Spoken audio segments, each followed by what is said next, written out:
countries restrict tax competition, how can they protect the tax base? So things are changing in an incredible way, but they're still the same. It reminds me a little bit of the story about Albert Einstein, who was the nuclear physicist, and he was teaching a course in the 1930s in Princeton on nuclear physics. And when he handed out the exam papers to his students at the end of the year, one of the students raised his hand and said, Professor Einstein, there must be a mistake.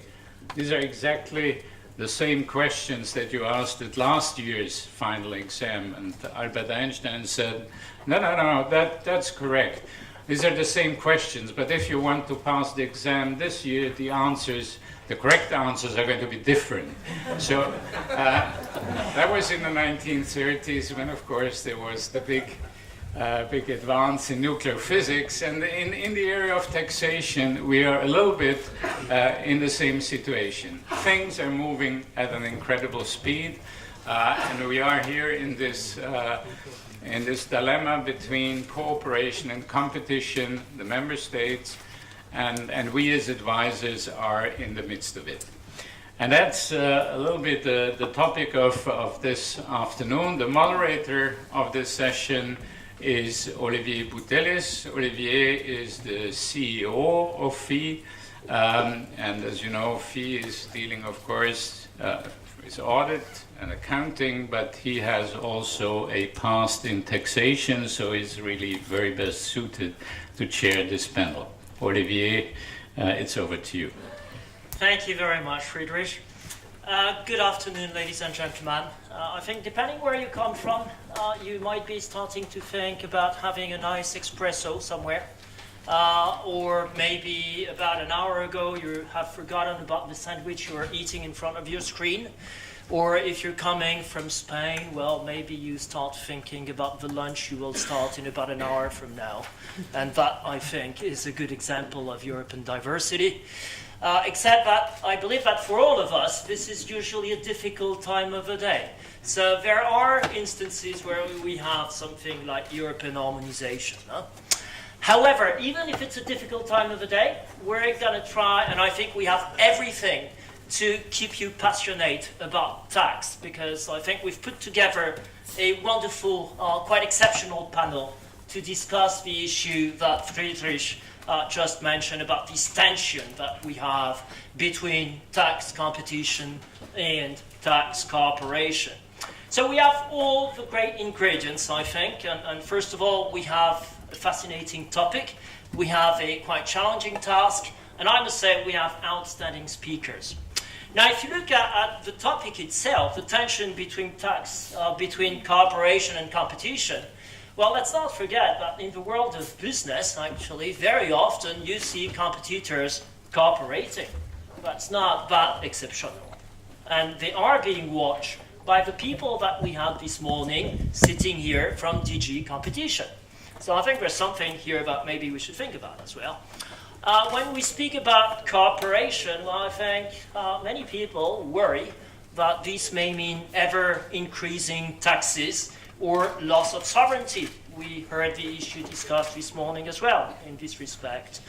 And when we speak about competition, well, a lot of people actually think that competition is also good. One of the good dimensions of competition is to safeguard sound public spending. And I think we've seen plenty of competition in the field of tax, but we've also seen plenty of public deficits. So what we see today, I think, if you look at Europe as a whole, is a situation where public finance is really down and public opinion is really up. I mean, there are people who are actually forcing this public policy debate in a quite forceful manner, and think that it is time to solve the issues that we have. And when we're discussing these issues, I think in the field of tax, we should definitely remember that competitiveness is part of the equation as well. We are all living on a continent which, from a global perspective, I think, is seen as a very high tax continent. And we should also, I guess, find the right balance between competitiveness and also of the effectiveness of our tax systems. And when I say effectiveness, I think I'm not only talking about collection, not only talking about investment in infrastructure, but also probably about social development and the sustainability of our public finance, our economies, but also our social and environmental sustainability.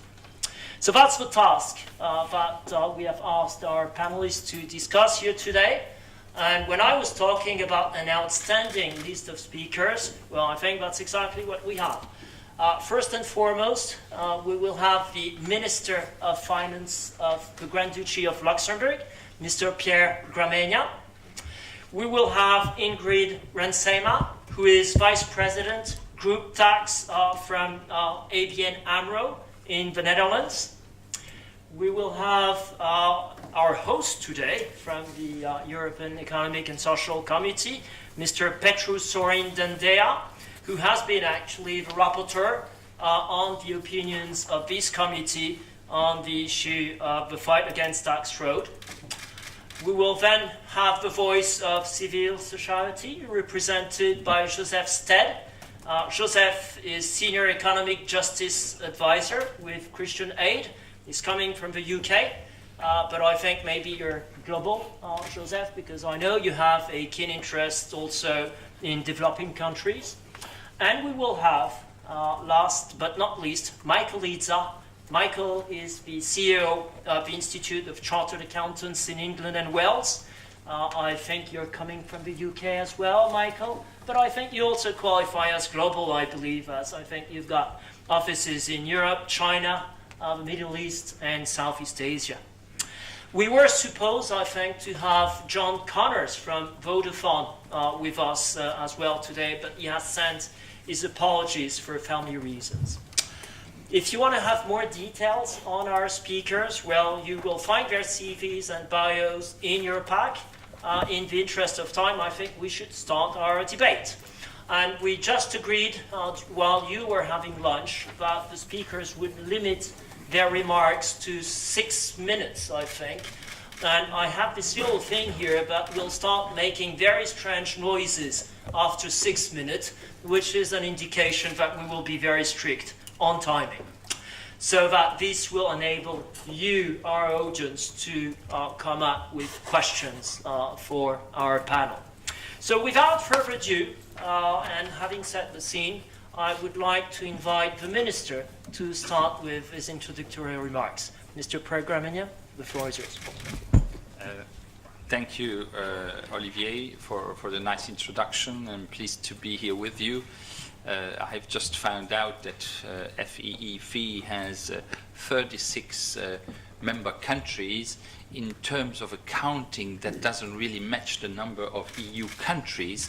But then again, I think that was not your goal, to stick to that limit. So I'm pleased to be here. And then to flag another paradox, I would like to say that the presentation, which is very challenging to talk about the tension between cooperation and competition, is a very interesting one. As a matter of fact, I think that the good comparison would be between competition and harmonization. That would be the two extremes, in a way.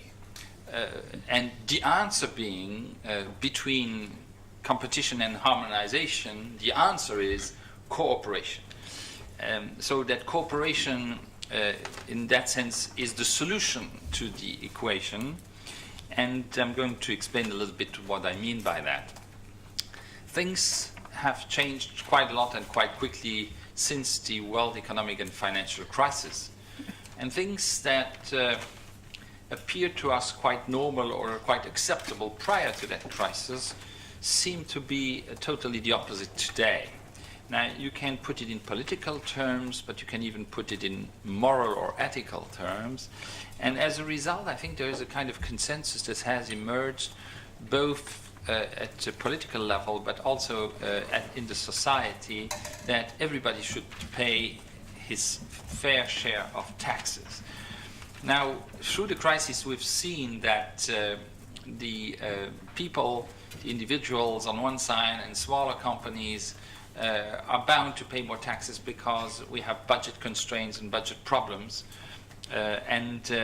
So the load, the taxation weight is heavier on these people.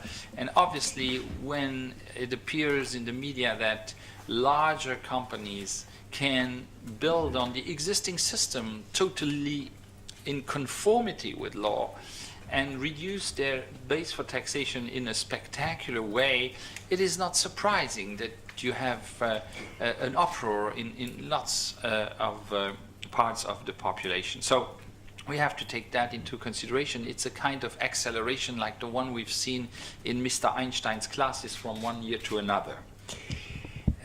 Luxembourg has recognized this definitely over the last couple of years, and more precisely in the year 2014, as we've moved quite quickly and quite steadily to change some of the most traditional aspects of our law and of our judicial organization. As a result, we have abandoned bank secrecy, which was really a long-standing part of our banking world. We've abolished that last November, so it's not that far ago, but it was done in November. We have accelerated the changes in legislation to comply with the Global Forum expectations so that we can get a new assessment this year for Luxembourg. And third, we have agreed to quite a few directives. I'm not going to mention all of them in the area of taxation inside the EU, but all this proves that we're moving. Now, I would just like to highlight one directive, that's the Parent Subsidiary Directive, which was adopted in December, where Luxembourg agreed with what was on the table, an anti-abuse clause and a prohibition of hybrid products. All that has an impact on our existing legislation, but we have agreed to it, which means that we have supported it. In other terms, this is a matter where you need unanimity at EU level, and without Luxembourg support, such a directive would not have been possible. So what I want to say is that we are moving ahead, so some people find that we're not moving quickly enough. Mr. Saint-Amand was here this morning. We are in touch with him on a regular basis. He's been very positive on the evolutions in Luxembourg. And we will continue on the path of tax transparency because there's just no other option. There's no other option if you have not only the EU but the G20 pushing in one direction, which is also a fairer direction. It is only a fairer direction if we all assume that at the end of the game, at the end of the works of the BEPS process, we will have a level playing field. So that's what I assume when I say that we're going to have a fair system, because it assumes that everybody is going to play by the same rules. Now, because the word competition is in the title, I nevertheless want to highlight that taxation is definitely not the only way in which you can compete with others. And I'd like to make two comments on the word on competition. So one thing is, what do companies look for when they select a country? Well, we, from experience, know that they select a country because of its economic and political stability, for example. A country like Luxembourg, we haven't had strikes for 60 years. Well, that speaks to companies. That has nothing to do with taxation. They look at your geographical location. They look at not only at the cost of your labor force, but the productivity of your labor force, which is again a different concept, because in the end, we are not a low wages country. We are a country where salaries are very high, and nevertheless, lots of companies come to Luxembourg because productivity is so high. It means there's a lot of know-how, not only in the financial center, also in the industry and in the service sector in general. The largest employer in Luxembourg is still ArcelorMittal, that employs more than 5,000 people in Luxembourg. So just to get away a little bit from the cliches, I would like to underline that. The second concept of competition, and I'm nearly finished, is that in whatever way we look at it, we must make sure that not only we have a level playing field in Europe, we need to have a level playing field in the whole world. So whatever we decide in Europe might be fine. We can even be pioneering certain areas like exchange of information in different fields. But if we do that ahead of all the others by a long distance, well, we are just not being competitive with the rest of the world.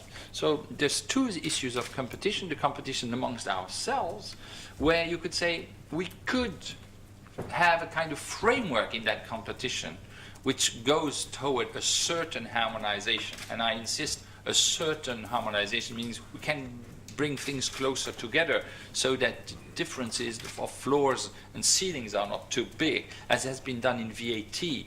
And even there, one really needs to consider if we can really compare apples with apples and pears with pears. But to a certain extent, you can have such a discussion in Europe. But on the other hand, what's the use of having this if on the ceilings or floors we agree with, we are placing ourselves outside of competitiveness in terms of the world economy? And my last word will be that every country has to have sound public finances. And because if you have sound public finances, you can make sure that your tax burden is not too high. And even if we harmonize, we must make sure that we don't have a race to the sky. We might have had, with tax optimization, which has been pushed to its full extent, a race to the bottom, which is not good either. But we must make sure that whatever it is, we have a certain balance. And the balance is ensured if countries have balanced or close to balanced budgets. And that's why one of the reasons, and not one of the minor ones, why Luxembourg thrives or has as goal to keep its AAA status and have a debt to GDP ratio that's below 30%. So it's below the ceiling of 60%, half of it, of what the EU has a guideline.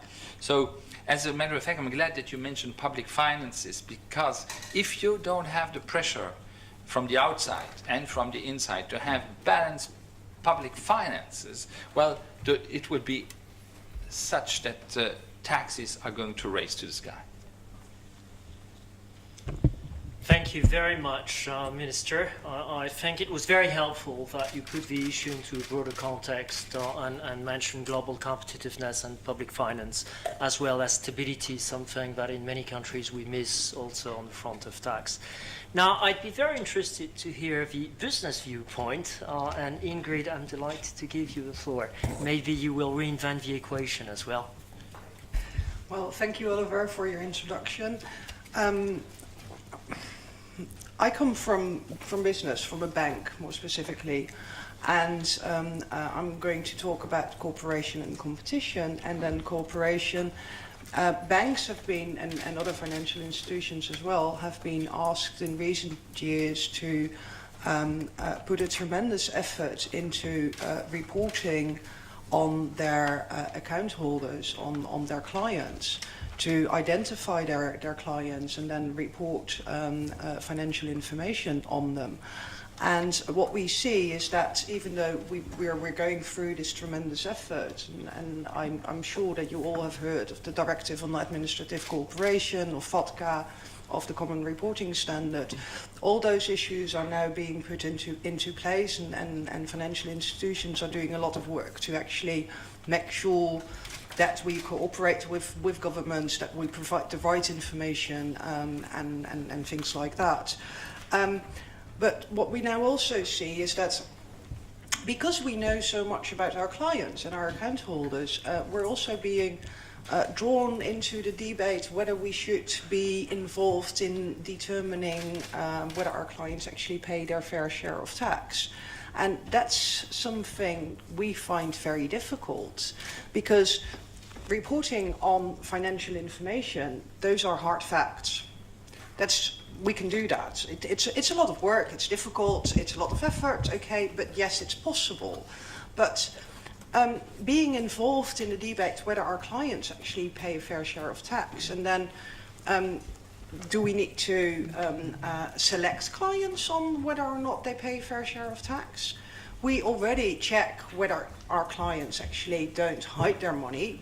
We don't allow money laundering, things like that. But do we need to go a step further and actually determine whether our clients pay a fair share of tax? And then the next question, obviously, is if you've decided that you think you should play a role in that, what is actually a fair share of tax? Because there's no one that can answer that question. Is it fair if you abide by the law? Or is it fair if you pay a certain amount over your commercial profits?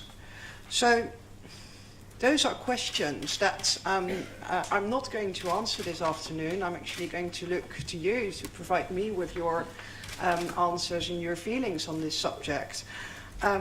Because I don't think, it goes back again to the question Einstein raised. Okay, the question has a different answer next year than it has today, and it had a different answer 2 years ago. So this area is very much in moving, and I don't think there's any easy answers at the moment. So, thank you. Thank you very much, Ingrid. I think you're raising a question that we'll probably comment on later on, because it seems to be at the heart of what has fueled public concerns. And it's always interesting to have a lot of debate on something we don't know what it is, actually. So, but it does happen in Brussels from time to time. Now, I think we're very pleased to be hosted by the Economic and Social Committee here today. And we're very interested into the remarks about the rapporteur on these difficult issues of taxes has to share with us on this topic. So, Mr. Dandea, the floor is yours. Thank you very much for having me in this conference today. It is true that I started in the ECO section of the committee to work as rapporteur on different type of documents of the European Commission, starting with the plan on aggressive. The plan of Commission presented at the end of 2012 on fighting fiscal fraud, fiscal evasion, but also fiscal avoidance, which Commission are calling sometimes as aggressive tax planning. And it is true that the committee is working in this way. Practically, we, as you know, are a consultative body representing civil society, European civil society, which it is the open eye of the European civil society on the political process which is taking place in an integrated manner between the main important European institutions. So coming back to, let's say, main recommendations that we made for the Commission by time to time, especially on this field of, let's say, aggressive tax planning, because apparently in the conference today, you concentrated more on this issue of covered by the generic term, aggressive tax planning. Initially, the first directive that we debated inside, draft directive we debated inside the committee immediately after the plan of the Commission had been endorsed by the Council, was the draft directive in 2013, which by today it is a directive amending the Directive 16 of 2011, which is the directive establishing the automatic exchange of information between the fiscal services of the member states on fiscal issues. Initially, the directive including just some, let's say, obligatory informations related to some types of revenues. Tomorrow we have a debate on the last draft directive prepared by the Commission, amending the same directive, which practically are filling the list with two types of informations that after the implementation of the directive will be also entering under the covering of the ICAEW, the automatic exchange of informations. And these two types of informations are the advanced tax ruling, but also advanced price ruling.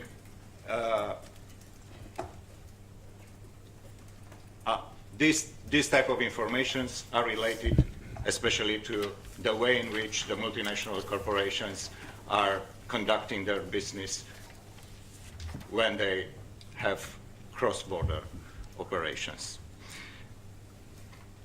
What we recommended as the committee, we recommended as the committee for the Commission for the last draft directive to help the member states in a way they are going to transpose the directive at the national level, because some of the expressions used by the Commission inside the draft directive appear to us as being very general, and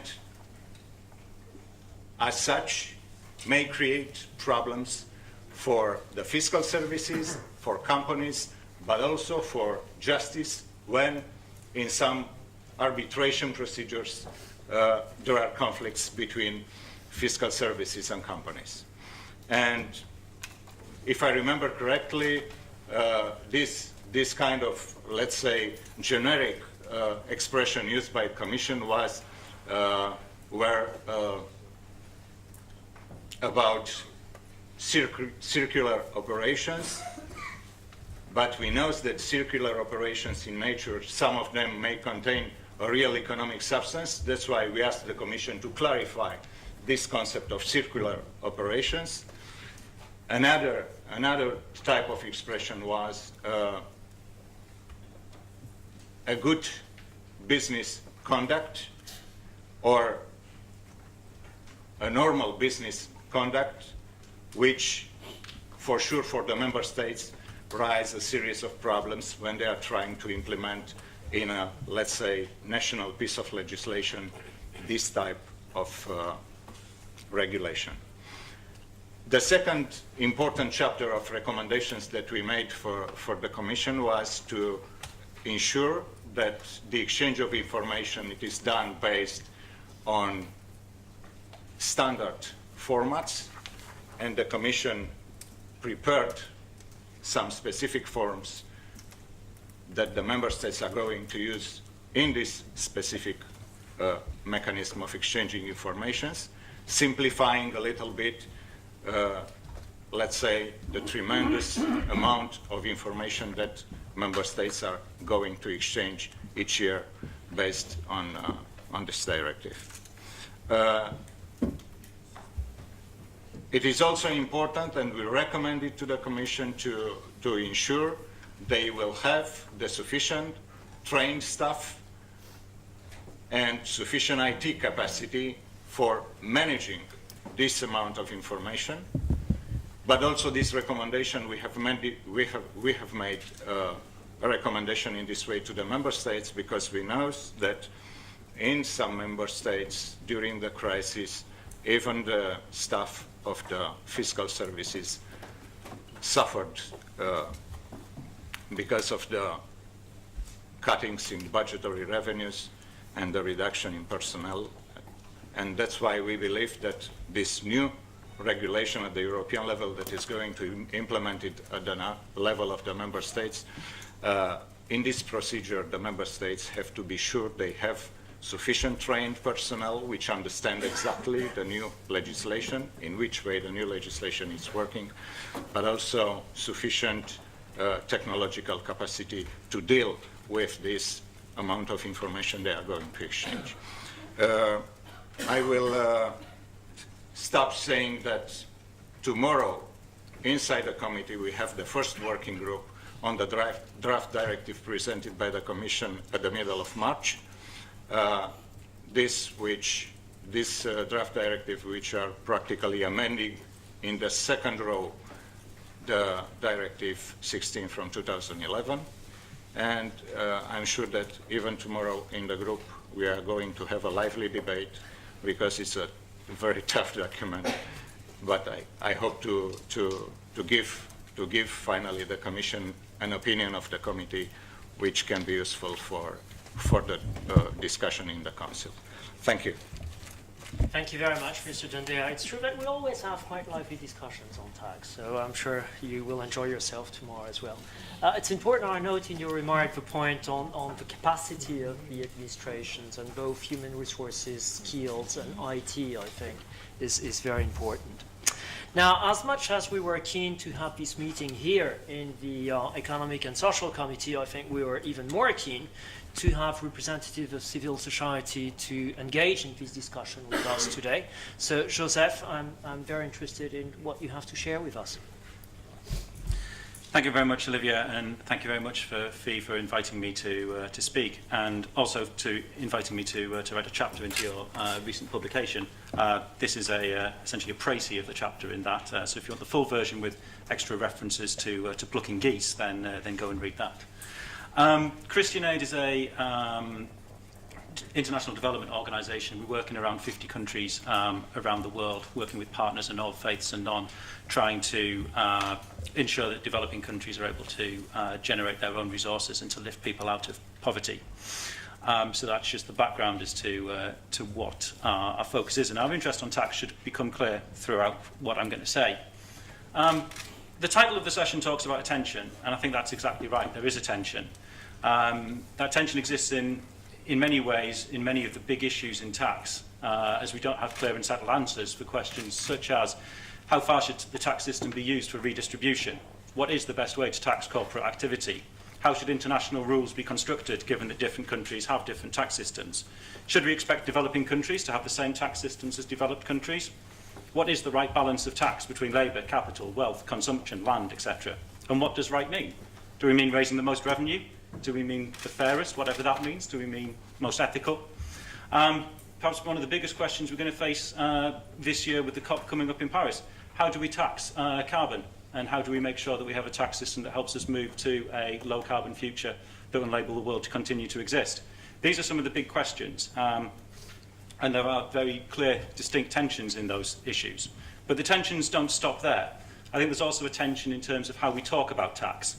It's now been 4 years I've been working on tax policy, and whilst I think things have got a lot better in those 4 years, a lot of those discussions I've been in have been tense. Not often because of those big issues that we're talking about, but partly because of the way the discussions have been taking place. Let's give a few examples. Many of the discussions turn technical very quickly.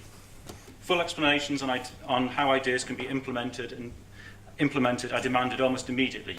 If they can't be provided or problems can be found within the ideas, they're often rapidly dismissed. This is a huge barrier to many engaging in discussions on tax, as many lack the technical ability, but they have very clear views in terms of what the tax system should look like, and they need help in terms of how to change those ideas into actual practicalities, investigating if it's possible. Some things may not be possible, but lots of things may be if the political will could be found. And sometimes I think we cut down the ability to have those discussions. And it's a special problem for developing countries.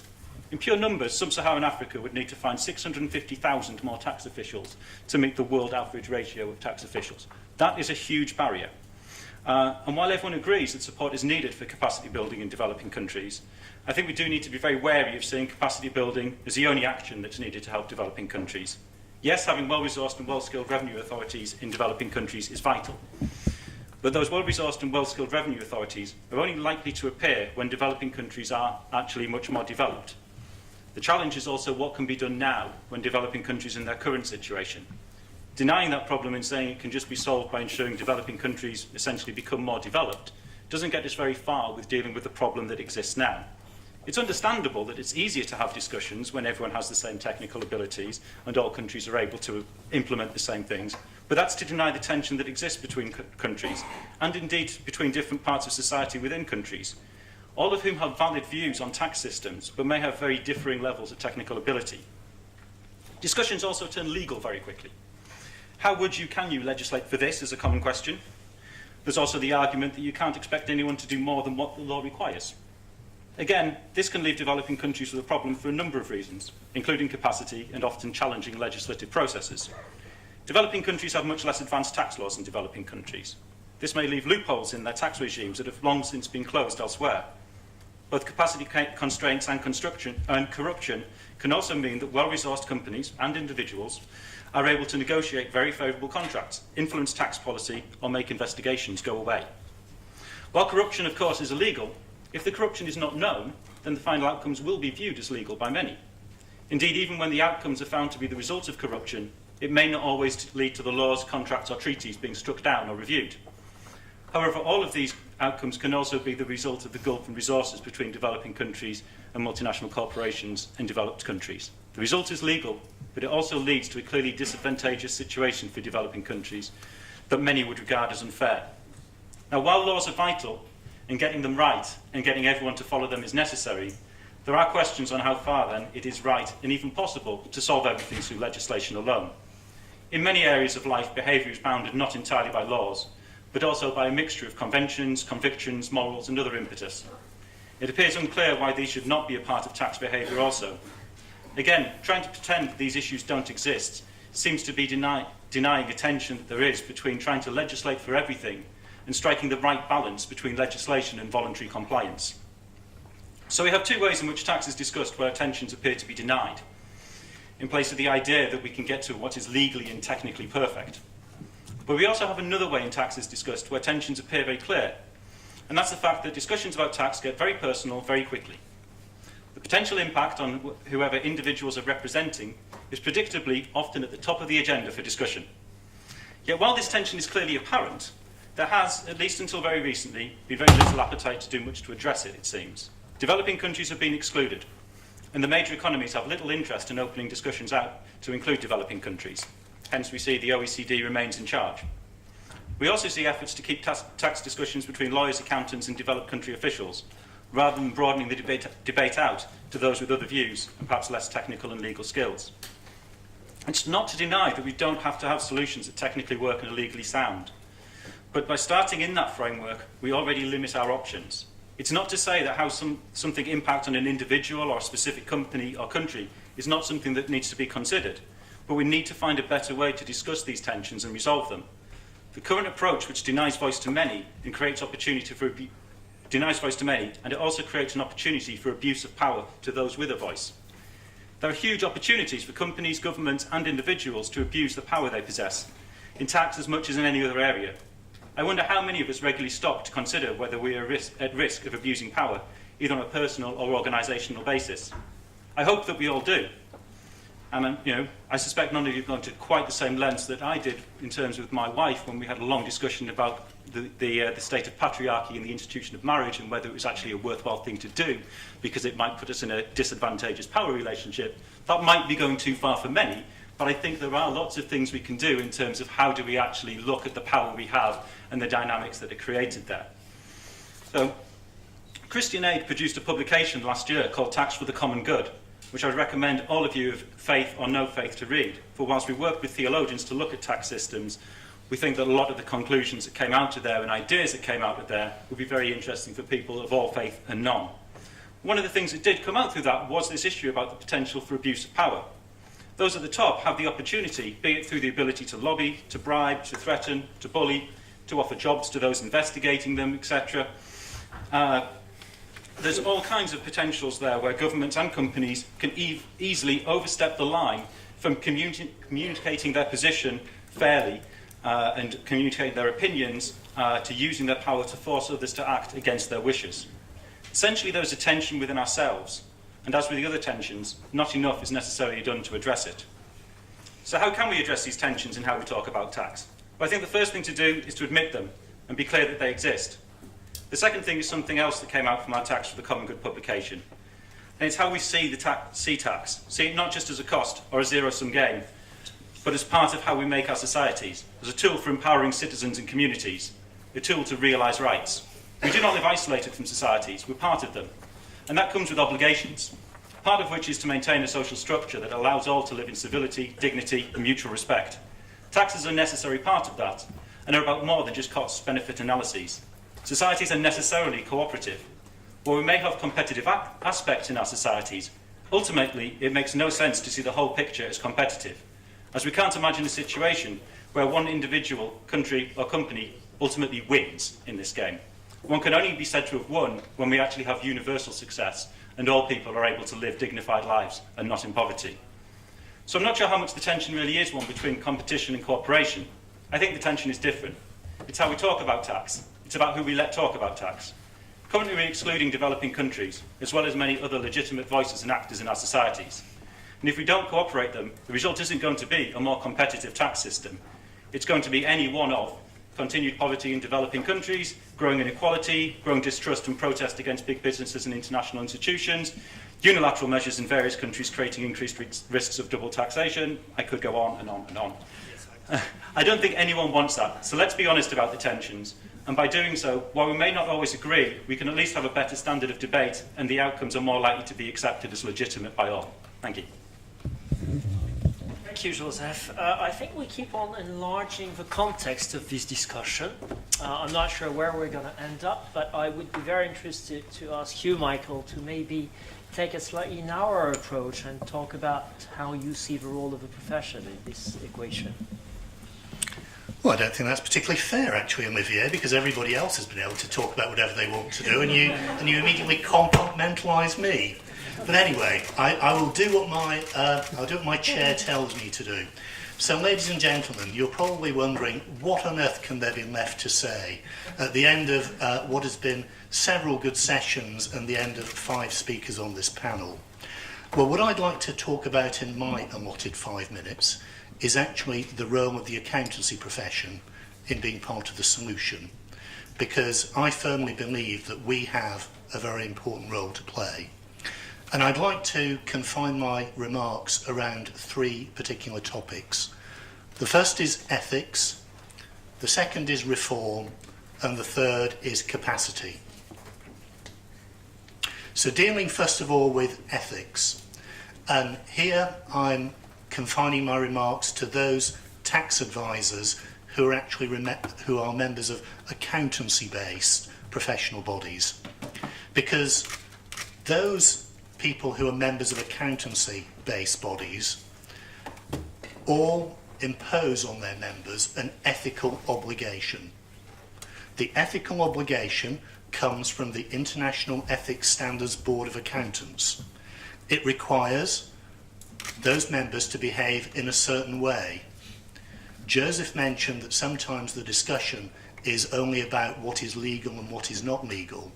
I would contend that beyond that there's also an ethical dimension, and I think that's very important and we shouldn't forget it. Now, we talked this morning mainly about multinationals, but actually there are now nearly close to 20 million SMEs across the European Union, and they all require tax advice as well. And they have ethical dilemmas, and let me give you an example of something that happened just in the past week. One of our members had been approached by another tax advisor. One of the clients of one of our members had been approached by another tax advisor. And this tax advisor said that I can get you a big deduction for research and development credits. And this client was very interested in this. And our member said, but this is not applicable to your business. You can't have it. So he said, well, I'm leaving you. I'm going with this other tax advisor. This client was a butcher, by the way, and the R&D credit was not applicable there. But that's a typical example of the decisions that our members have to make, which loses them business. Now, part of this section is talking about cooperation and competition, and an element of that cooperation and competition is between tax advisors. Now, in the UK, there are 43,000 registered tax advisors or agents.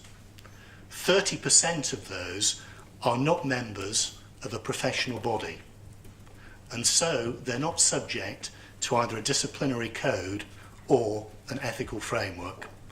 We don't actually think that's fair competition. The second thing I want to talk about is reform, and I think you've already heard in the remarks earlier on this panel and this morning that since the financial crisis, a lot of things have changed. The game is no longer the same. What was acceptable in 2006 is no longer acceptable in 2015. And there are things that we need to sort out. But we believe that the best way to do that is by working with the authorities who've actually got the ability to make the changes. So that's your national revenue authorities. It's the OECD on the BEPS project, and we've heard lots about that. But it's also putting pressure on the G20, because without the G20's support, the OECD is not going to have the clout to make some of the changes that it needs to make in major economies. How is the accountancy profession helping in all of these? Well, with our revenue authority in the UK, we're working at the moment on a better methodology to detect those people who are still giving aggressive advice so that they can be properly investigated and disciplined. With the OECD, we've been working with the OECD on working groups since that project actually started. And with the G20, we'll actually be delivering a keynote speech in Istanbul later this month to underline the commitment that the accountancy profession makes to reform. The third and final point I'd like to make is with regard to capacity. And I'm going to talk about capacity in developing countries. Now, we strongly believe that every country needs, first of all, a strong national professional body to make its tax system work, but it also needs a strong tax administration. Since 2007, we've been working on over 20 projects with either the World Bank, the African Development Bank, or with the UK government to help build capacity in developing countries. Now, this doesn't bring an instant solution because people have to train, people have to become equipped and familiar with concepts. But if you don't start somewhere, how are you not going to have the same problem again in 10 or 15 years' time? Now, those 20 projects are really only just scratching the surface. But if many others were actually to join us in making that sort of commitment, we could make a major impact on raising the competence in these countries. So thank you, Olivier. Thank you very much, Michael. Indeed, I was starting to worry that our panel had reversed the views that the panel was asking questions and waiting for the audience to answer the questions, because I think we've been raising quite a large number of questions, and you brought these back, I think, on the ground very helpfully with very interesting perspective on solutions. But I think we as a panel should try also to come up with a few answers to some of the questions that have been raised. And I think everybody has been using the word fair. We've been talking about a fair share of tax. We've been talking about a fair system, tax system. We've been talking about fair competition. And as I said earlier, although it may be common in this town, I think we really don't know what the content of the word fair exactly is. So can we just have a quick round of comments from the panelists on what or where you see this concept lying exactly? And maybe as you started talking about fair, Ingrid, I could put you on the hook in that. Well, I think I already said I wasn't going to provide many answers this afternoon and basically just raise the questions. I think fair is a very difficult concept because is it fair that members of parliament in the EU don't pay tax? Is it fair that in the Netherlands we've got interest deduction on your mortgage interest? I mean, those questions, they're inherent to the tax system, but why is it fair? So I think Joseph already raised the issue that it's really difficult to have the discussion. At what level do you want to have the discussion? There's people in the Netherlands that go across the border to Germany to put their to get gasoline because the tax on gasoline is less in Germany than it is in the Netherlands. Okay, is that tax avoidance, tax evasion, or is it just making the most of your money? So it really is a difficult question, and the easy answer is if it's legal, it's okay. But that's the easy answer, and I don't think it's the answer that we're looking for. But now, I mean, I see Joseph burning to say something as well. So we'll give him the floor, but even sometimes answering the question, is it legal or not, is not that straightforward necessarily. So, Joseph, do you want to chip in here? Yeah. And give us the outcome of the discussions with your wife. We did get married in the end, but there were a lot of discussions, and it's an incredibly long story about how the engagement actually happened to ensure that it was free of any source of patriarchy. And, people can ask me another time because it would take about 20 minutes to explain. I think Ingrid is right in terms of it is a very difficult question, but we shouldn't shy away as societies from trying to answer difficult questions. And I think one of the problems we've had is that by people trying to kind of just keep tax away from kind of having a large public discussion, we've detached things away from those discussions. So we've had people making the comment in terms of when we find out the outcomes of the tax system, people are rightly kind of up in arms saying, how did this happen? But someone put the laws in place, and someone said, this is someone put those laws in place, and someone presumably may have looked and said, this is the kind of thing that might happen. No one bothered to explain that to the public. It may be, if we explain to the public that sticking all your intellectual property in Bermuda is the thing that we want to happen, that people will think that's a fair outcome. I suspect they won't. But to not have that discussion, and it is a political discussion, and to get that in the public so that people can put pressure on their politicians whichever way they believe in that, I think is to deny that discussion. I also think this is one of the reasons why we need to have consideration of developing countries in the international tax sphere, because currently the issues that developing countries face are not being put into those discussions. So you have a lot of the BEPS discussions about is a lot zero-sum games in terms of how does this work out for the UK, for Germany, for China, for India. No one really cares how it works out for Malawi, and I don't think that's fair. And I'm pretty sure Malawi doesn't think it's fair. And so until we start broadening some of these discussions out and letting that discussion actually happen, and it may be difficult and it may be challenging, I think we will always struggle with this. And some of it will be internal. We have to look at things like, am I happy to do this? Someone else may say, yes, I'm fine to. I may say no. And we have to accept that that will exist. I was going to give the floor to a politician, as you're saying, but it's a political question. But I see Michael is impatient to react. So, well, first, the good news is that Malawi is one of the countries that we're helping. So Malawi is actually going to be featured in the ICAEW annual report for 2014. So you'll all be able to read about what we're doing in Malawi. But this concept of fairness, is just so difficult. But let me put another factor into this. When I trained as a chartered accountant, one of the things that was instilled in me very early on was that if something doesn't feel right, if it doesn't pass the smell test, you shouldn't do it. You shouldn't even be asking the question. Don't ask whether or not it's legal. If it doesn't feel right, don't do it. Now, earlier in my career before I came to the ICAEW, I was a group finance director of a listed business in the UK. And I would say that every 2 months, somebody came to me with a very interesting tax arrangement. And I would ask them questions about the economic substance. Has anybody ever done this before? Has the Internal Revenue Authority approved it? And if we couldn't actually get anywhere with those questions, I just wasn't interested, because for me it didn't pass the smell test.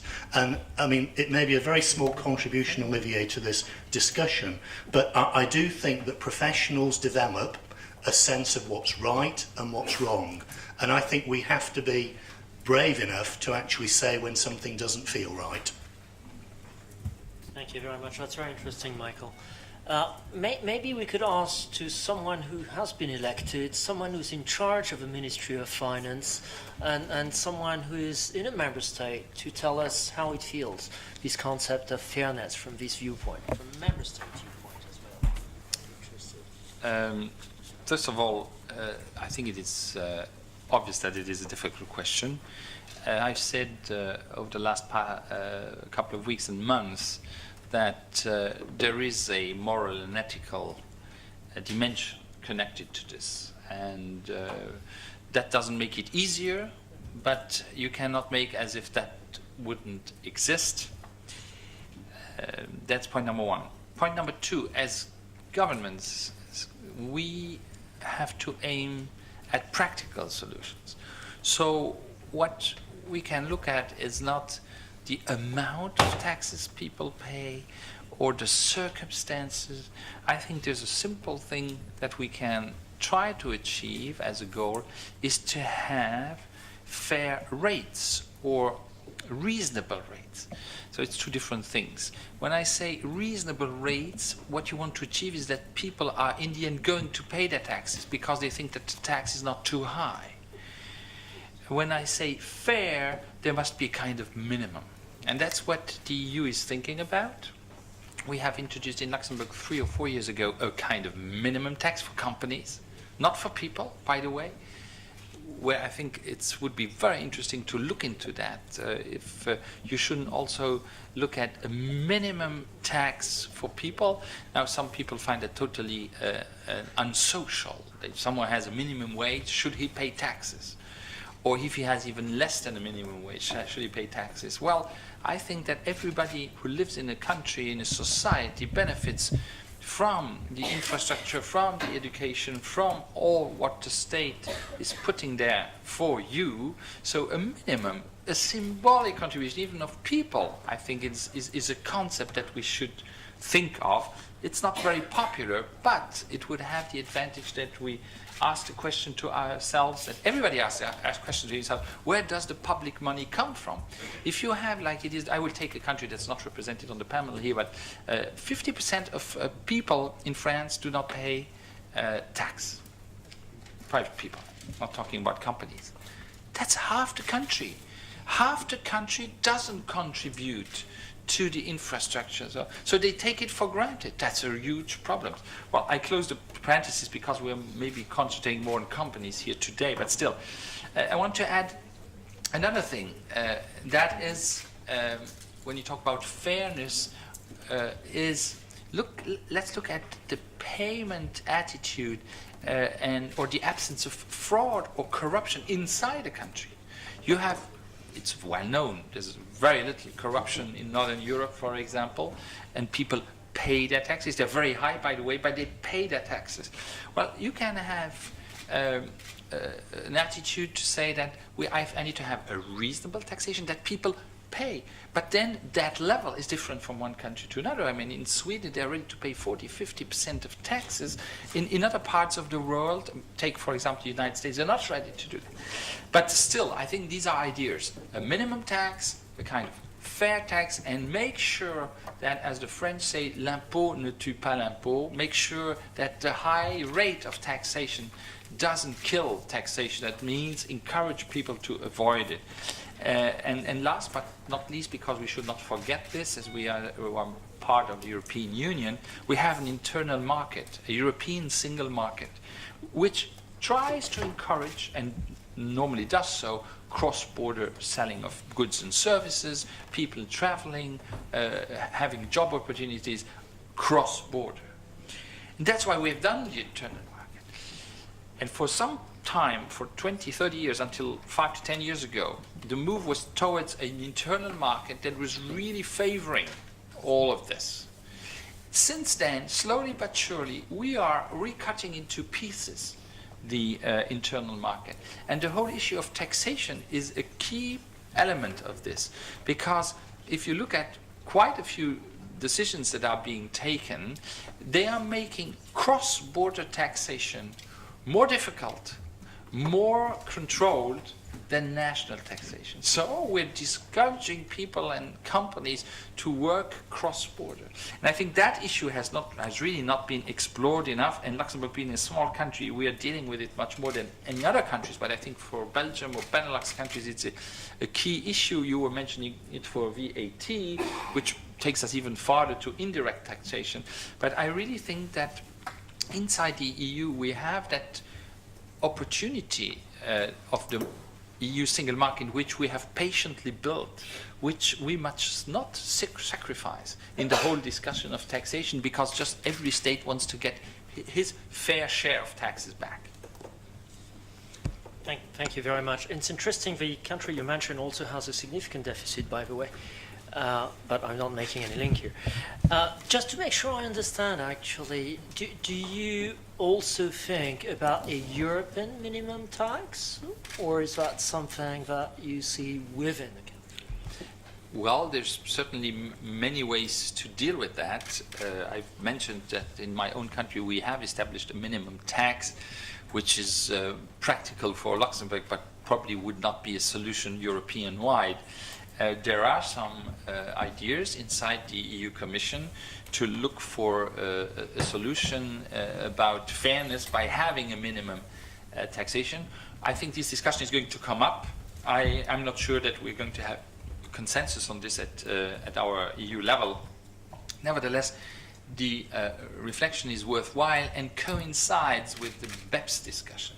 And then I say, if you really want to go down that road, that you say you need to have an effective or credible taxation in some way, well, the only possibility is probably to say, well, let's at least check if there's a minimum taxation.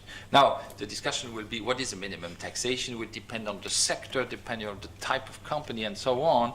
But as we've been faced with maximal optimization in recent years, with huge companies paying something close to 0% of taxation in most of the countries where they are, because the whole issue is not a national issue, it's an international issue where international conventions come into play with national regulations. So you see that all this is not easy, but in the end, one criteria is your presence in a country needs to have a certain credibility, a certain substance, and then you can also work out a kind of minimum taxation. So all these things are linked with each other.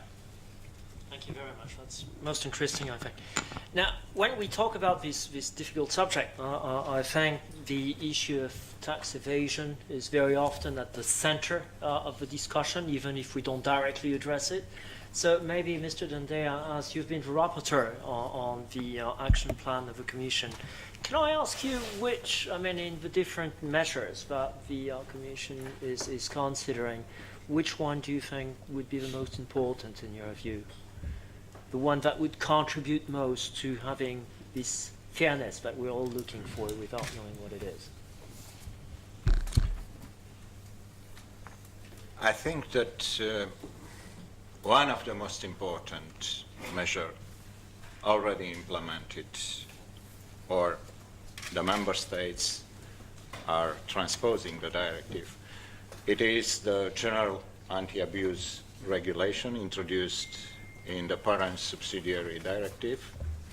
It is for sure that effectiveness of this regulation will depend very strong on the way that member states will transpose the directive at the level of each member state, but it's crystal clear that finally, if this general anti-abuse clause will reach the national legislation, first, a huge number of bilateral agreements that we have now in between member states in the European Union on cross-border operation taxations and stuff like that become useless, because it's crystal clear that combining the general anti-abuse rule with automatic exchange of information mechanisms, the member states can have automatically the information they need when they try to check if the operation of a company were conducted in a correct manner or not.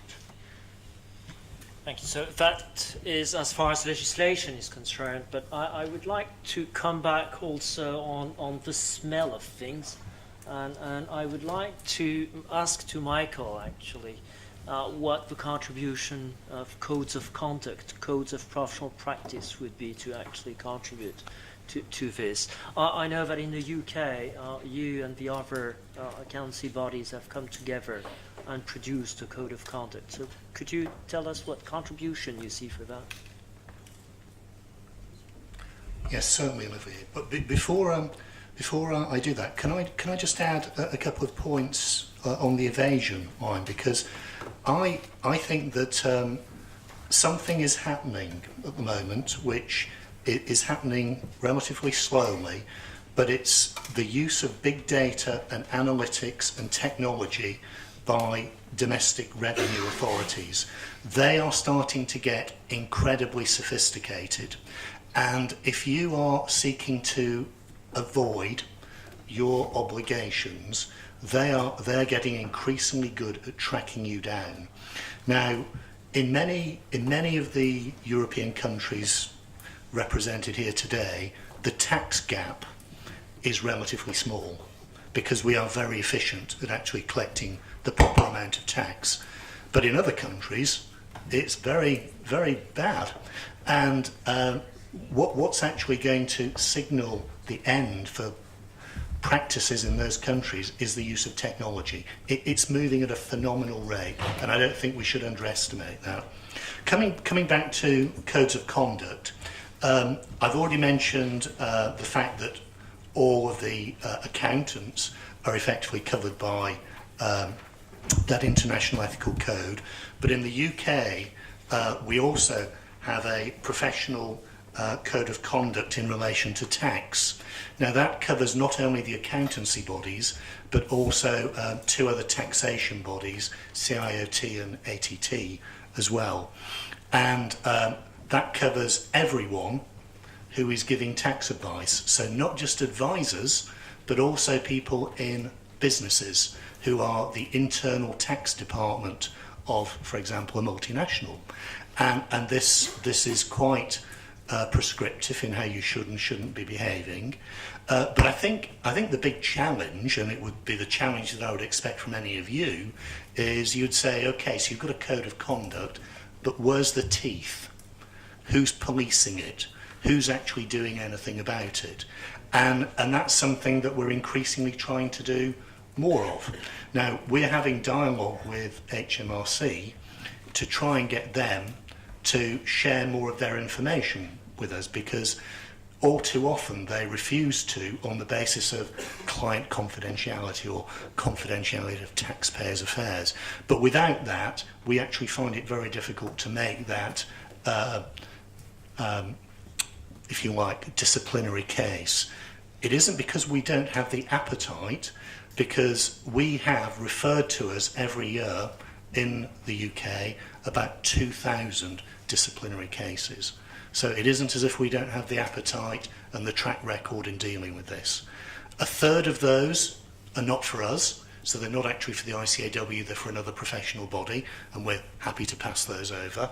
About a further third are fee disputes, and we tell them to go away and settle and mediate. But the final third are real things that we investigate. So it's many hundreds every year. Thank you. I know the important point of technology, but I think you're very right to raise, and I think it's fair to say that many of the accountancy firms are actually helping national administrations to move on with that, but it's definitely a critical, important, I think, element.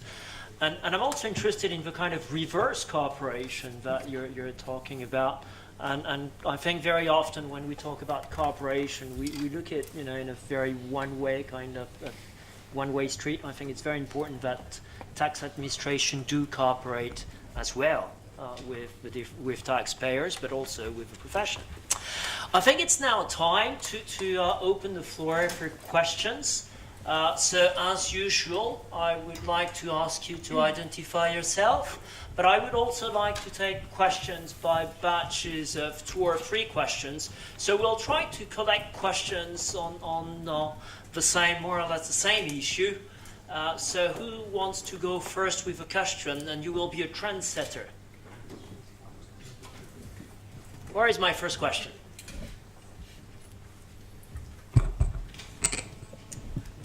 Michel de Wolf. Yes, Michel de Wolf, Dean of the Louvain School of Management, Belgium. I wonder whether we should discuss this question of cooperation and competition as a rule on all tax matters at the same time. During the discussion, I think you have all firstly discussed about corporate tax. Very little time was devoted to VAT or even to to the taxation of individuals. So my question is, don't you think that we should separate the discussion for the corporate tax? If you take VAT, there is of course a high need of cooperation. There is also a low competition rate among the member states, and there is a good cooperation. If you take the taxation on individual, so you have a medium need, in my opinion, for cooperation, you have a medium competition, and you have a medium cooperation. While for corporate tax there, you have a high need because of the globalization of the economy, you have a high competition among the member states, and you have a low cooperation among the member states. So my question is, don't you think that you should have a really focused discussion about corporate tax, and there have some ambition for really decreasing the competition and enhancing the cooperation? Especially if you take into consideration what has happened in the US. In the US, 30 years ago, California tried to take some kind of competitive position against the corporate tax, against the other states in the Americas, and it has been defeated, including by the US Supreme Court with the famous arrest container corp.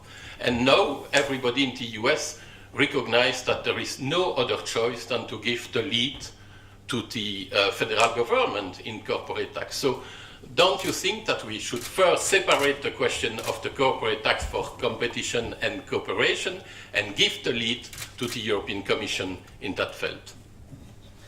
Thank you, Michel. Any other questions? I'd just like to connect 2 or 3 questions. Thank you, Mr. Chairman. Henk Koller, CFE. Actually, my question is twofold. I think we have different issues at the table at the moment. One of the things is, and I'm glad to say, that there seems to be some agreement what the problems are. Joseph very well pointed these out, a lot of questions, and Michael added to this somewhere something about a smell test, and we can all imagine something like that, but at the same time we come to the conclusion that that does not really answer the questions. It raises the questions and gives a good look and feel for them. Back to this morning and what we are trying to do now in Europe and at the OECD level, we are trying to repair something of which not everybody agrees, I think, what we are trying to repair. What was amazing this morning was everybody said on the panel, we don't think all this activity makes any change in our budgetary issues in Europe. There will not be more corporate income tax than we have today if we do all this.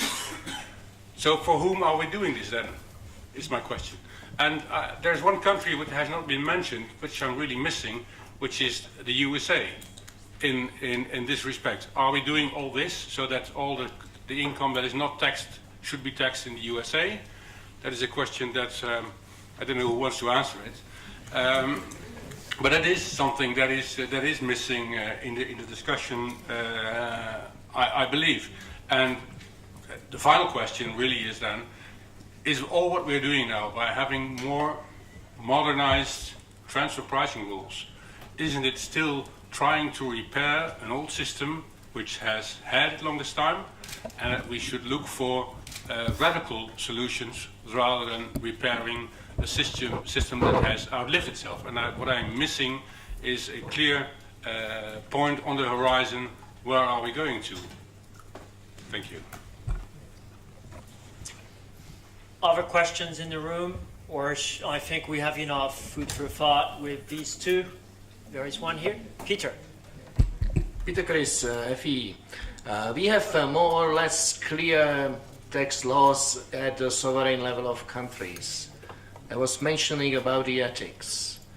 Are the ethics really an issue that is personal? Do I consider what is right or wrong? Is that an issue that should be developed at the corporate level, or is that something that should be developed in each society? Or do we really aspire to have ethical rules what should and should not be done at the country or European level? Okay, so should we or are we right to focus only on corporate taxation, especially noting that it needs to be repaired, and that's probably the only thing we can do is repairing? And then the following question, should we just invent something else? And if we keep on repairing something that doesn't work, well, for who are we doing that? Who is the client? Is it maybe the USA, right? So, who wants to start answering these difficult questions? I can give it a try, and maybe then the others will feel like reacting to it.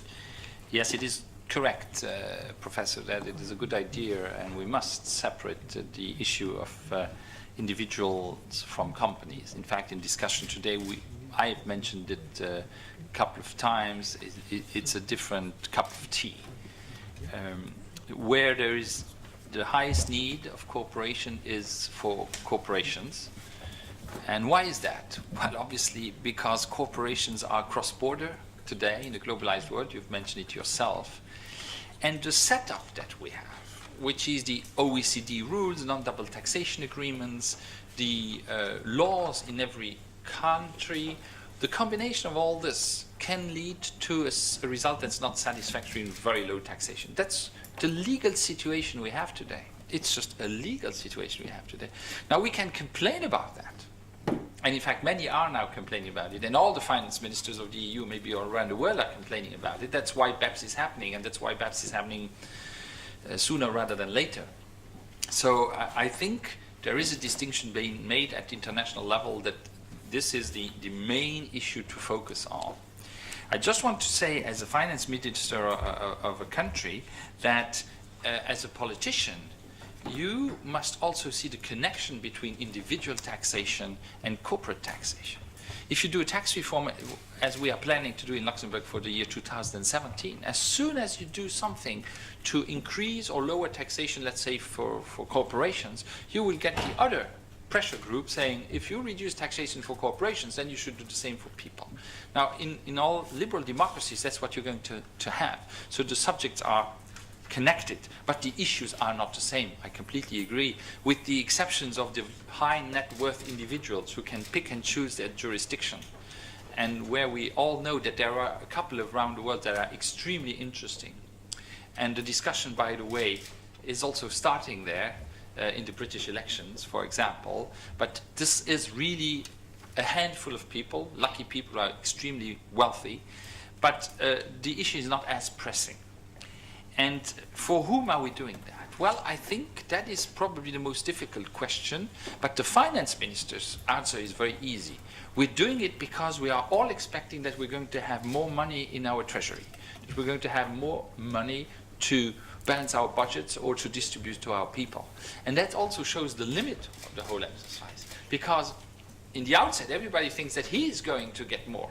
But as we're all reaching out, nobody's going to get that much more, except maybe for one thing, which is extremely interesting, and that is to see that the larger countries have pushed the BEPS exercise much more than others. And it is true that the small countries have been, small and medium-sized countries, have been very dynamic on taxation.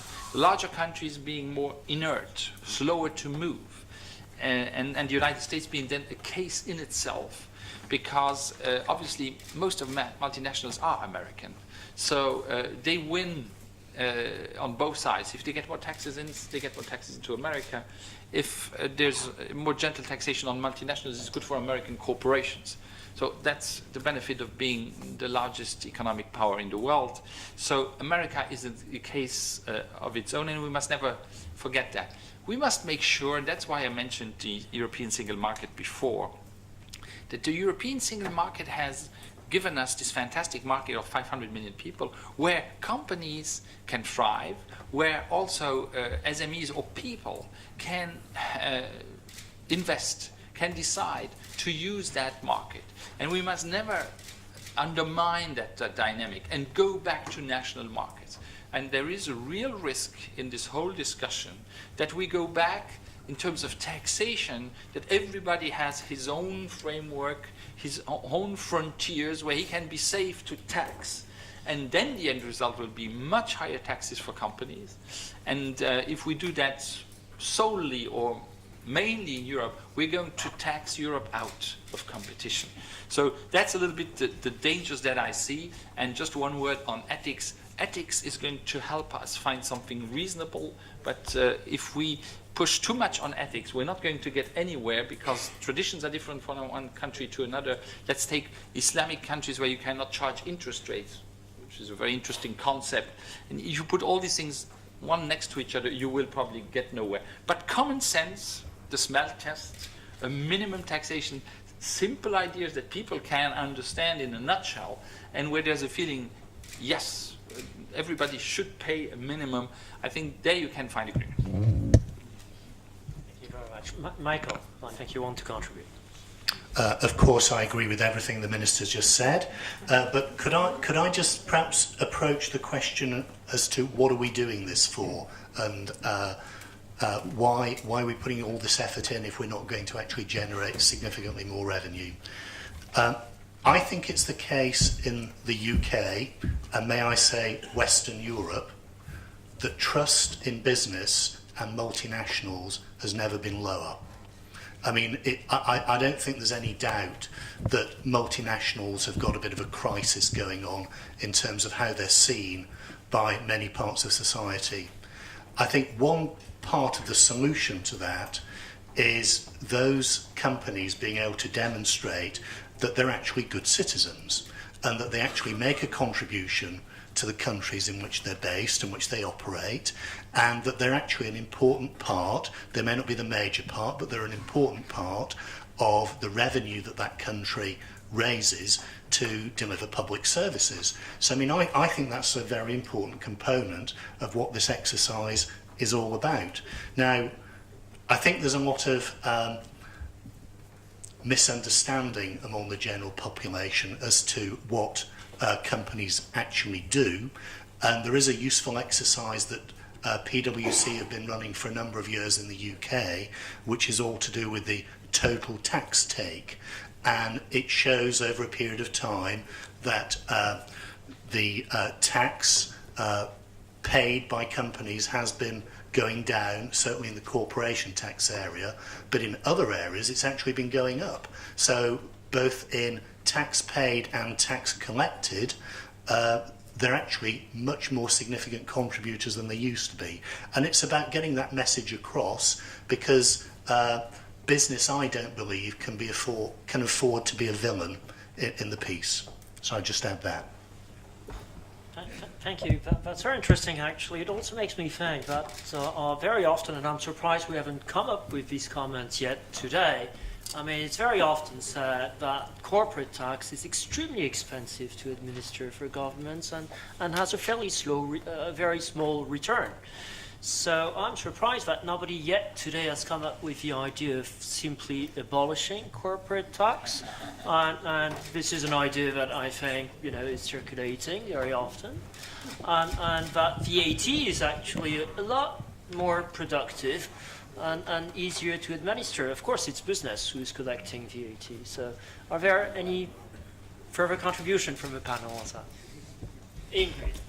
Well, thank you. Yes, I'm smiling because I actually suggested to someone before we started this panel that maybe corporation tax should just be abolished, because that's probably an easy solution. But then it's an easy solution that creates its own issues, because then what do you do with someone who's a private individual and has a business?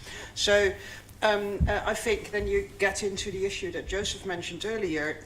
There's solutions, but all solutions have issues, and all solutions have create their own problems. I think a corporation tax probably it may be abolished, but not in the next few years, I don't think. Someone also mentioned that trust in business is very low. And I think we've seen the parliamentary reviews of the tax position of businesses, especially in the UK.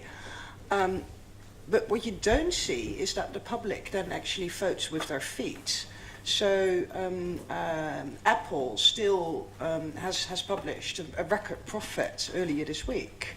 Starbucks still sells lots of coffees, and I enjoy Starbucks coffee as well. I might not agree with the way they've structured their tax deal, but I go for the coffee, not for the tax. So, yes, trust in business is low. People don't actually approve of the way that the tax affairs may have been structured. But on the other hand, they still buy the product. So there's little pressure on business to actually do their tax affairs in a different way. I'm sure that's a question that we should pass on to Joseph. And maybe also, how can we achieve social fairness in a world without corporate taxation?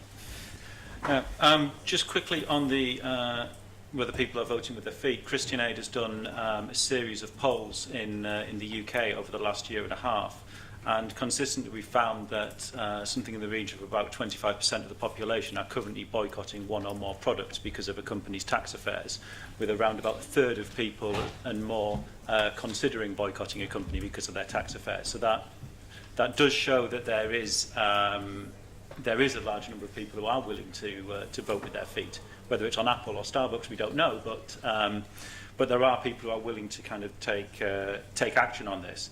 I mean, just on some of the kind of points that were raised, I think I agree with Michael on the issue about legitimacy, and this is part of what the purpose of reforming tax systems is so that we actually get legitimacy and we can restore trust in businesses. It's one of the reasons why Christian Aid is in favour of country-by-country reporting, because we actually think businesses being able to show not only the taxes they pay, the investment they make, the number of jobs that they have, people being able to compare that between companies, they will be able to see which companies are having the biggest contribution in their societies. I think it needs to be more than just the tax take that's provided. I think it does need to be the wider range of information there. I also think it will help people hold their governments to account in terms of their tax policy. If you see, over time, the impact of businesses, where they choose to make their investments, you'll be able to hold more accountability on governments as well. On the issue of kind of corporation tax and abolishing it, every time we've looked at this, the outcome doesn't look good for developing countries if you abolish corporation tax. If we replace it with a VAT, lots of the products in developing countries go overseas, and actually being able to kind of tax that looks pretty difficult for developing countries. The usual response I've had when I've raised this is like, oh, but you put in place a special regime for extractive industries. It's like, well, maybe that works for developing countries that are reliant on extractive industries, but you have countries such as Ethiopia, which aren't reliant on extractive industries. Where would they generate their tax revenues? And oh, well, maybe you have another special regime, and suddenly you're down the we'll have all kinds of special regimes, and and where does that get us to? Does it get us to anywhere good? I don't think so. And so I think there's there are good reasons why you need to keep corporation tax. And again, that issue around kind of individuals as well. When you look at Africa, the estimate is about 30% of African-owned assets are held offshore. Again, there'd be huge challenges in terms of actually being able to tax the wealth of the people who would end up with the assets in developing countries. On the question of ethics and kind of where do they develop, I think there's lots of kind of interesting things in that. I think part of it is it has to be partly an internal process, and we have to kind of we have to say. It's not just going to be a tick box exercise on something. We have to think about what this means for ourselves. And I also think encouraging people to bring their ethics to work. I'm very lucky in my organisation. I'm encouraged to bring my ethics to work. It's probably why I end up having long, detailed discussions about patriarchy in marriage. But there was a really interesting session I did with some students at the University of Manchester a couple of months ago. We were talking about challenges of the international tax system. And the challenges developing countries face. And I asked the students, what are some of the things you think we can do to change this? And a large number of the students said, well, the multinational companies, they ought to change some of their behaviour. They know some of the things they're doing would not be allowed in their home countries. Why are they doing these things in developing countries? They need to change their practices. We talked about a few other things, and then I came back and said, so you're all students, you're hoping to be in really good influential positions in multinational companies in 5-10 years time. Your company you're working for is looking at expanding out into a developing country. You spot some loopholes in the tax system there that don't exist in your home country anymore because they were struck out because they allowed huge avoidance opportunities. Would you take those opportunities and seek to lower your tax bill as far as possible? 80% of the students stuck their hand up and said, yes, I would. The majority of them were the same ones that put their hands up and said, we think that multinationals need to change their behaviour. And I asked them, why would you recommend that? It's not my job. I'm there to do what's in the best interest of the company, so we have to maximise the thing. My ethical values don't matter there. And how, and I think, as Mike said in some of the code of conduct stuff, so actually you do need people to take some of those things to work. And I think we do need to develop the idea that it is okay to challenge. Will Morris has written in some of his papers around tax the idea of that's taken from a theologian called Richard Rohr, kind of the edge of the inside and playing a role in terms of challenging your own organisations. And I think that's really important. I think there is the BEPS Action 11 paper is really interesting in terms of the way in which lots of the indicators they say for BEPS has really increased over the last kind of 5, 6, 7 years. And yet at the same time, this is a period when everyone I speak to says behaviour has really changed within companies around their approach to tax.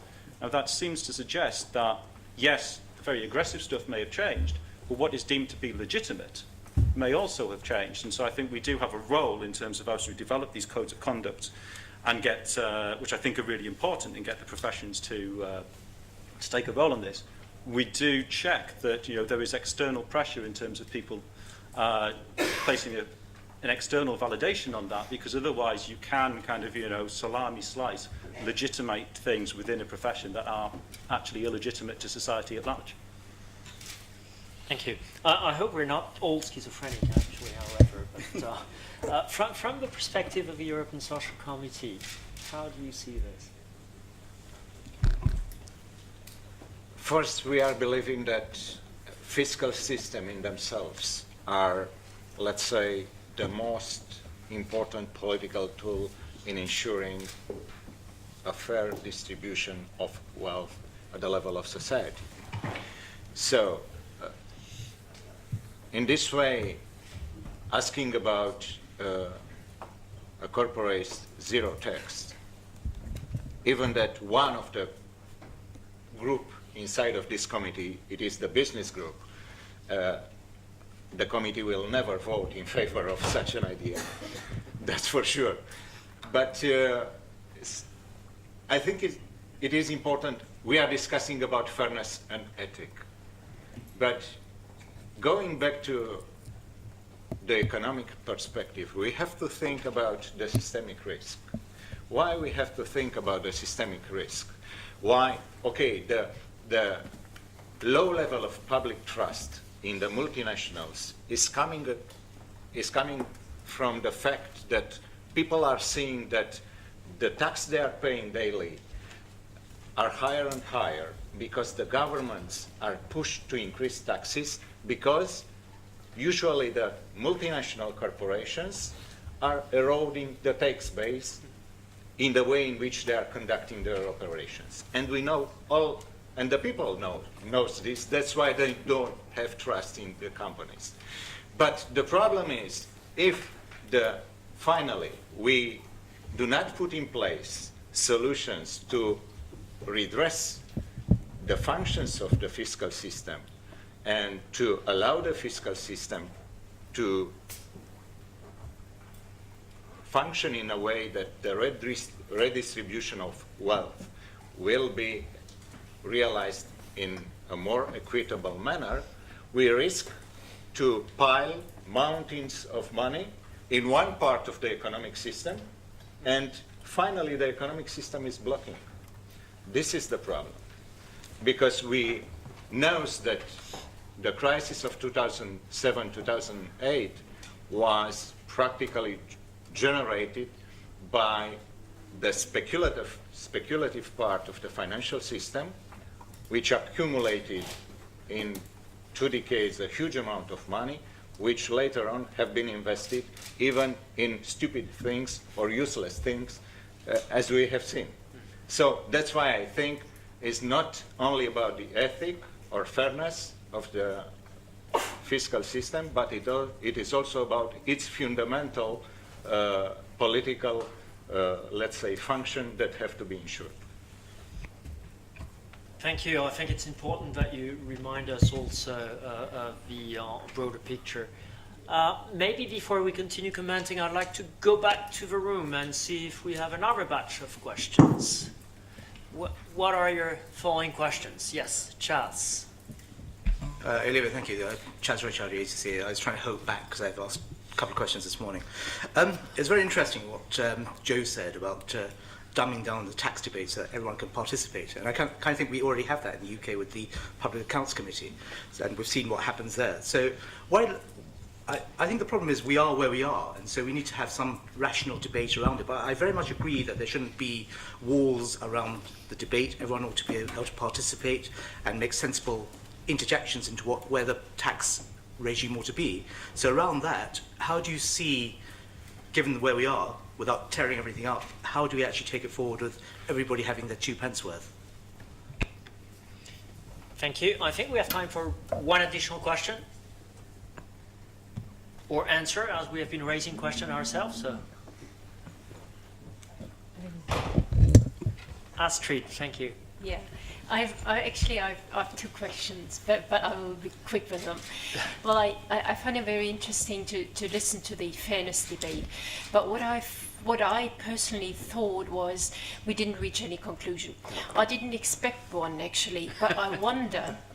Because if I ask my family, if I ask my friends, the question of what is fair, depending on the situation and the own interest I have in something, is completely different. If I look at the debates we had in Europe recently around Greece and the rest of Europe, it seems what is fair and what is a fair discussion seems to be very different in the whole of Europe. We have many examples in this. So if it is so difficult to define what is fair, my question would be, what system do you need surrounding this fairness debate to allow for failure? Because the companies that we speak about have responsibilities, not only for corporate tax, they have it for their employees, they have it for very, very many things. So how much discretion do we allow for failure if it seems to be so difficult to define what fairness really is when you judge about whether it has been fair what somebody has done? And the second question that I have is a bit different, because, well, naturally, of course, we focus on tax. We have even limited it down to corporate tax. I would like to widen it just punctually for a moment and look at all the other European efforts that we face or have been facing for quite a while. We have the Data Protection Directive that is almost about to fail, just because we can't find a conclusion on this. We have other initiatives where you hear very often that Europe is isolating itself just because of overprotection of certain stakeholders, etc., etc. So the question for me is very much who, in the end, when we may have reached a conclusion on what fair tax is and what we should do there, who puts a holistic viewpoint on everything else that is done and sees how it ties into each other? Because those are other issues that companies and individuals are facing at the moment. Those are my 2 questions. Thank you very much, Astrid. I think for a change we have 3 very easy questions. I'm sure everybody will agree. But I think the last one is especially important, taking a holistic perspective on all these layers of legislation and also of systems that we're adding to one another. And I'm afraid I have to tell you that we have about 6 minutes to answer these 3 easy questions. Therefore, this will also serve, I think, as a conclusion to our discussion. I suggest I will start with you, Michael, as you spoke last in the first round, and we'll carry on to you, Ingrid. Well, as I volunteered to answer first, I get to choose which one I answer, and the others have to answer the difficult ones. But can I come back to Chaz's question about how do we engage a wider audience, taking Joseph's point?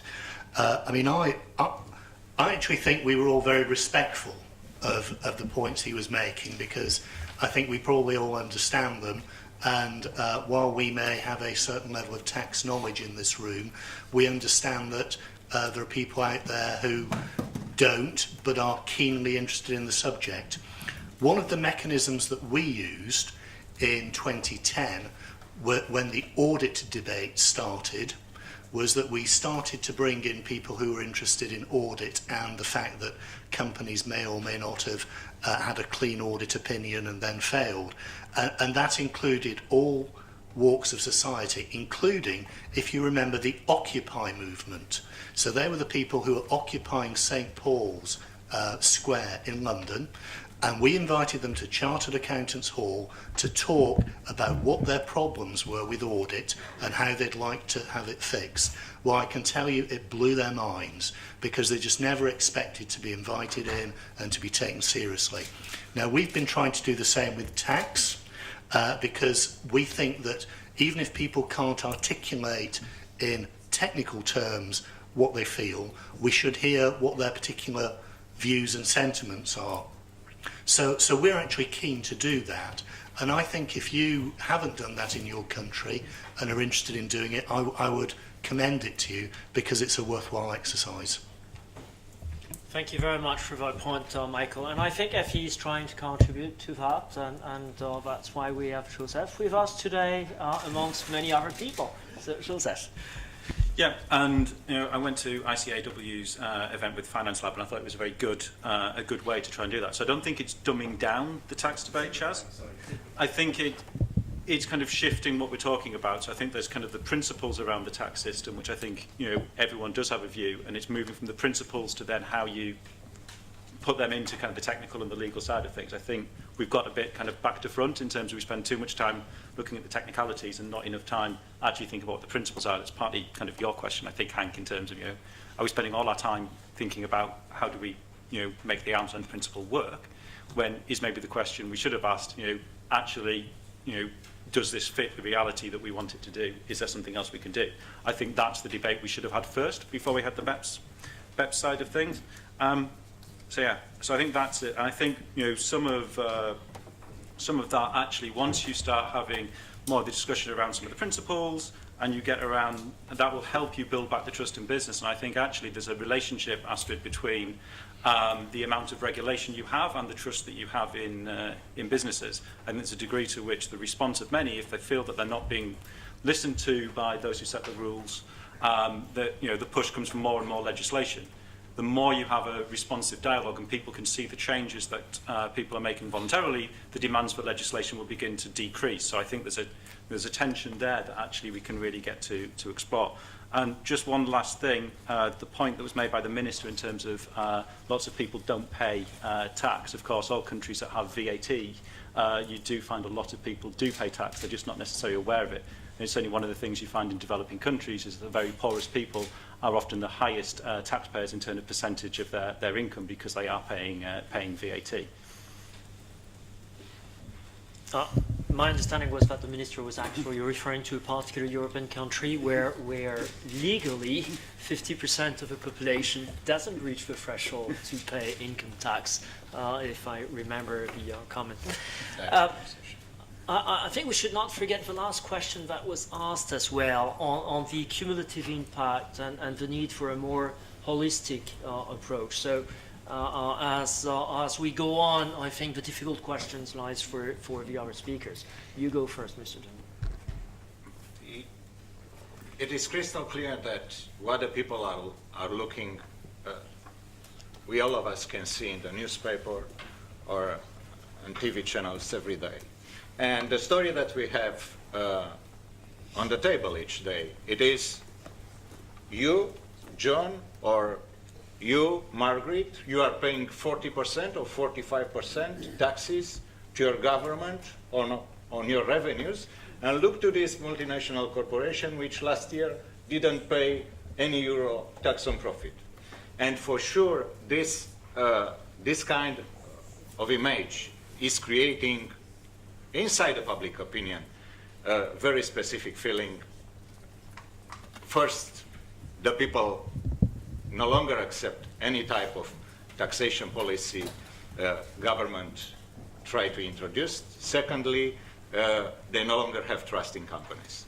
So it's crystal clear that that's why we need a holistic approach, speaking about taxation, and we need to have this inside of this holistic approach the best solution possible in order to redress, as I said, restore the basic principle of taxation inside the national taxation system that we have all over Europe.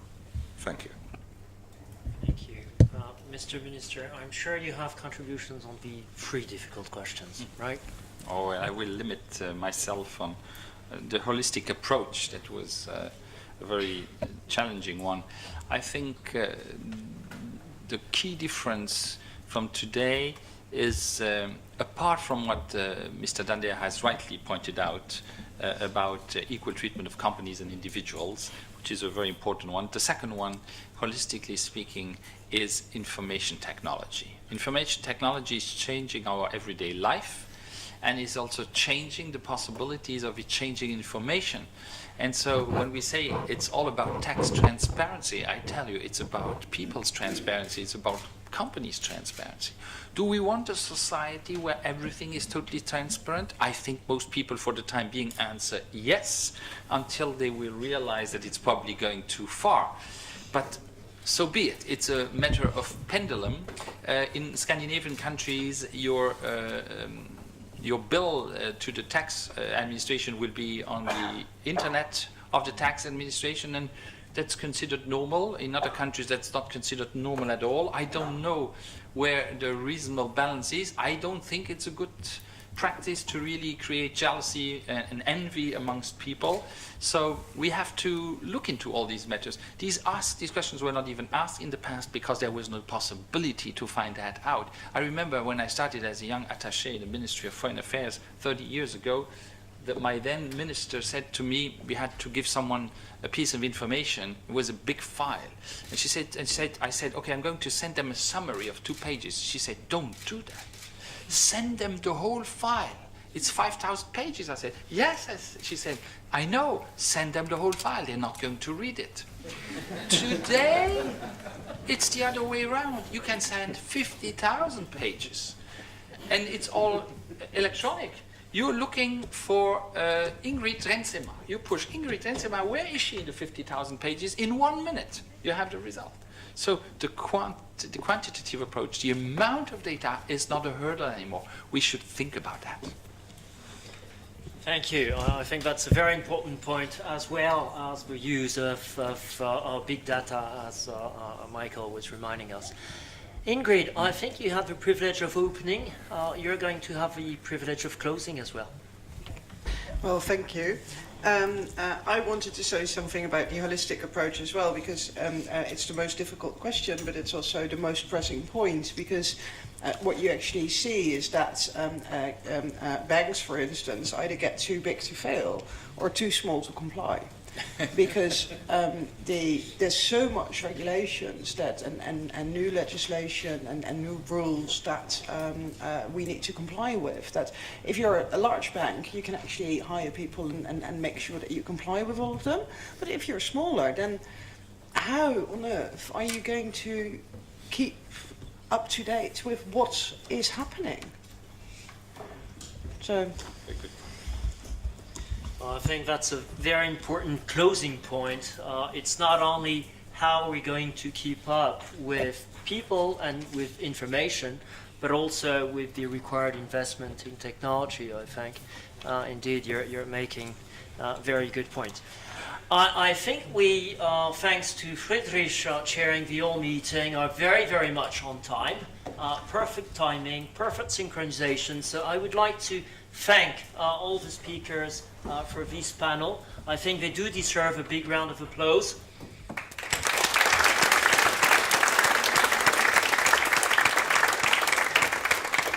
And we will just have time to regain our seats in the audience, and the Commissioner has just entered the room. Perfect timing. Yes, very warm welcome to the Commissioner, Mr. Moscovici.